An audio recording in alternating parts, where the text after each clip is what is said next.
51 ming dollardan ham ozgina o'tib beramiz deyapti. Ya'ni bu borku 2 xonali kvartirani puli, shanoringlar.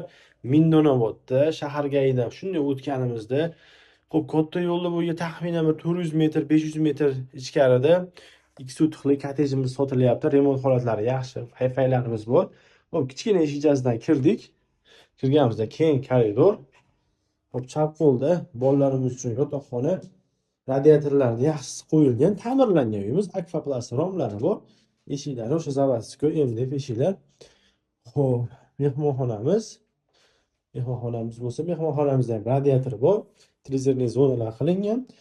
Xo'p, barcha jihozlarimiz qoladi. Ota-onalarimiz uchun qo'shimcha yotoqxona, mebel, texnika hamma yo'llari bor, qoladi.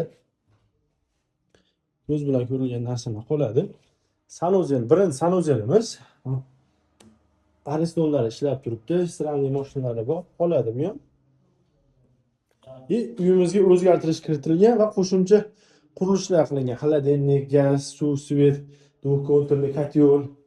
Xo'p, endi tashqari qismiga o'tyapmiz. Tashqari qismiga o'tadigan bo'lsak, mana bu joyda kladovka sifatida foydalansalar ham bo'ladi. Mana qo'shimcha qurilishlari. Xo'p, konditsionerimiz bor. Mana joyda ozgina zeleniy zonamiz bor. Kirganimizda mana birinchi xonamiz. Uyimiz gazoblokda bo'lgan bu tomoni. Xo'p, bu tomonda qurilishlarimiz pishgan qishda bo'lgan. Akvaplastdan rom qo'yilgan. Ikkinchi xonamiz.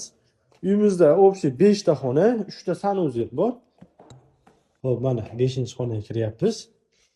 Holatlarimiz yaxshi. Bu uyimizda ixchamgina 2 ta oila yashasa ham bo'ladi. Mana sanuzellar bor. O'zlaring uchun moslab olsalar ham bo'ladi. Xo'p, narxi ham shikolat. Egalari tomonidan 51 ming dollar aytib o'tdim. Berib olishadi. Yana oz-moz kelishiladigan joyi bor.